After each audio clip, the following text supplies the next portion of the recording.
여러분 안녕하십니까? NBS 투데이입니다. 정부가 최근 발표한 쌀 수급 안정 대책을 둘러싼 논란이 거세지고 있습니다. 올해 산 쌀이 예상 수요를 넘어서 과잉 생산될 것으로 전망되지만 선제적 시장 격리 방안이 마련되지 않았기 때문인데요. 이에 주요 생산자 단체들은 서둘러 격리 방안을 마련해 발표해야 한다며 거세게 촉구하고 나섰습니다. 강창호 기자입니다.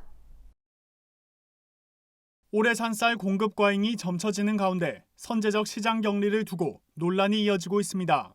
농업계는 양곡관리법에 명시된 자동 시장 격리를 당장 추진해야 한다고 주장하지만 농림축산식품부는 최근 병충해와 기상 조건으로 수확량이 변동될 수 있다며 신중한 태도를 보이고 있기 때문입니다. 농식품부는 최근 수확기 쌀 수급 안정 대책을 발표하며 올해 산 쌀 최종 생산량을 확인한 뒤 쌀 시장 격리를 검토하겠다고 밝혔습니다. 하지만 주요 생산자 단체들은 올해 산 쌀 예상 생산량에 따르면 공급 과잉이 우려된다며 정부가 선제적인 시장 격리 대책을 발표해야 한다고 주장했습니다. 한국쌀전업농중앙연합회 등 5개 쌀 관련 생산자 단체는 최근 성명서를 발표해 정부의 쌀 수급 안정 대책을 비판하고 나섰습니다. 생산자 단체들은 정부 자료에 따르면 올해 약 22만에서 26만 톤의 신곡 초과 생산이 발생할 것으로 예상된다고 지적했습니다. 이에 신곡 수요량 초과분에 대해 빠른 시장 격리를 요구했지만 받아들여지지 않았다는 겁니다. 생산자 단체들은 농식품부가 충청 이남의 병충해와 9월 기상 등을 핑계 삼아 11월 15일 통계청 실조사 결과 이후로 실질적인 대책 발표를 미뤘다고 비판했습니다.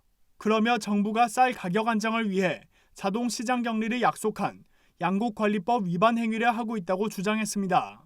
2020년 1월 개정된 양곡관리법에 따르면 초과 생산량이 생산량 또는 예상 생산량의 3% 이상인 경우 자동 시장 격리를 할 수 있도록 명시하고 있습니다. 현재 초과 생산량은 예상 생산량의 5에서 6% 수준이기 때문에 요건을 충족함에도 불구하고 정부가 생산자 단체의 격리 요구를 외면했다는 겁니다. 최대로 잡았을 때 26만 톤에 대한 과잉 초과 물량이 생길 수 있는 여지가 있는 거였고, 그러면 26만 톤을 필요시 격리하겠다, 다만 실수확량 때 수정하겠다라는 식으로 하면 될 텐데 그런 얘기 없이 그냥 실수확량 발표까지 기다리겠다라는 식인 거니까. 이에 생산자 단체들은 양곡관리법에 따라 조속한 시장 격리를 정부에 촉구하며 생산자 단체와 협의를 지속하고 의견을 적극 수렴해야 한다고 목소리를 높였습니다. 한편 농식품부는 생산량 변동 가능성을 예의주시할 필요가 있다며 올해 산 쌀 최종 생산량 발표 이후 시장 격리 방안을 검토한다는 계획엔 변함이 없다고 말했습니다. NBS 강창호입니다.